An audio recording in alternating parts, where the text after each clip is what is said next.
wonderful sari. Regardless of culture, it is a well-established fact that women change shape after marriage. Just look at my mother. While this requires an overhaul of the wardrobe, the sari is usually very kind to the married woman's silhouette. Made up of a long piece of fabric, the sari is pure genius in its simplicity and versatility. It is a statement. Don't worry. Be free. The dress will fit the week after next, and the week after next, and the week after the next. Such a humane and thoughtful design. No wonder I hear that the sari is becoming popular the world over. I don't agree with him because from my understanding, the sari originated, probably was around from the Indus Valley civilization and has evolved over time. It used to be a two-piece garment which was a wrap around the bottom and a veil over the head, and that has evolved into a single piece of cloth. The sari is no longer just a 5.5 yards piece of fabric. It has gone beyond that. It's a fashion statement today.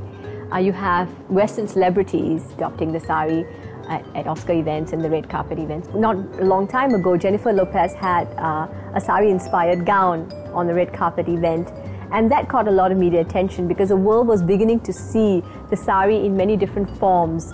I mean, there's definitely a lot of awareness about the Indian culture now, and there's a lot of trends associated with it. People are very excited about Bollywood movies and they follow the trends associated with it. And that, I think, is quite fantastic because they see it as a garment that is very sensuous, very feminine, and very glamorous. So it's a very exciting time for the Indian fashion industry.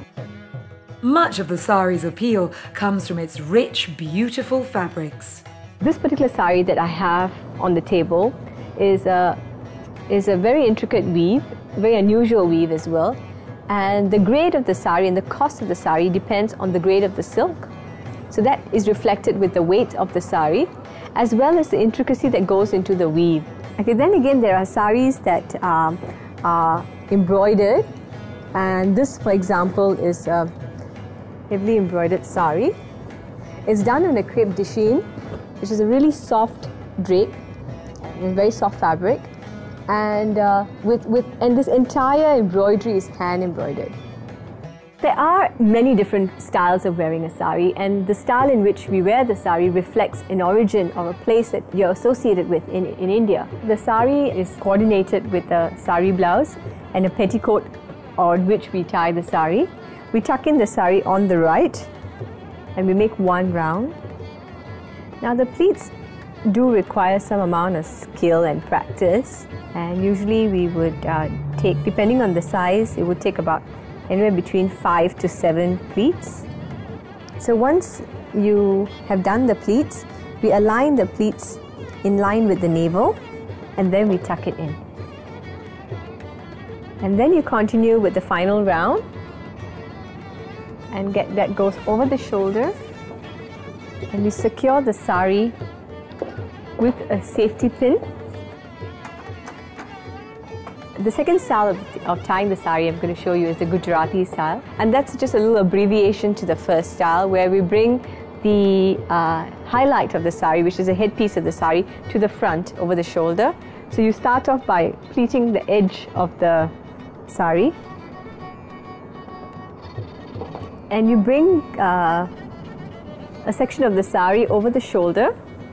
You place it right there, and this part of the sari is stretched over the chest and to the back and tucked in at the back.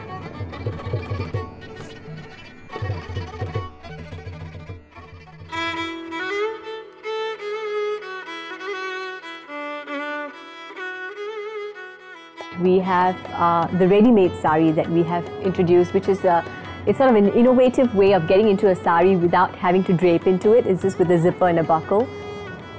So you wear it like a skirt, very simple, and all you need to do is throw this piece of the drape one round across yourself. That's all it takes and you're in a sari. So the popularity of the sari has retained over the centuries because of its infinite variety. You have weaves associated with different regions of India, At the same time, you have a whole hue of color, embroidery, textile. So it's so infinite that you can never get tired of a sari. Professor Goh, saris were designed for their versatility, not to deal with women getting larger. But I'm right most of the time. How peculiar to be wrong. In any case, what I have to tell you is definitely true. A small but growing group of Singaporeans have stopped using coins and notes as currency, and have instead started trading with gold from the game World of Warcraft.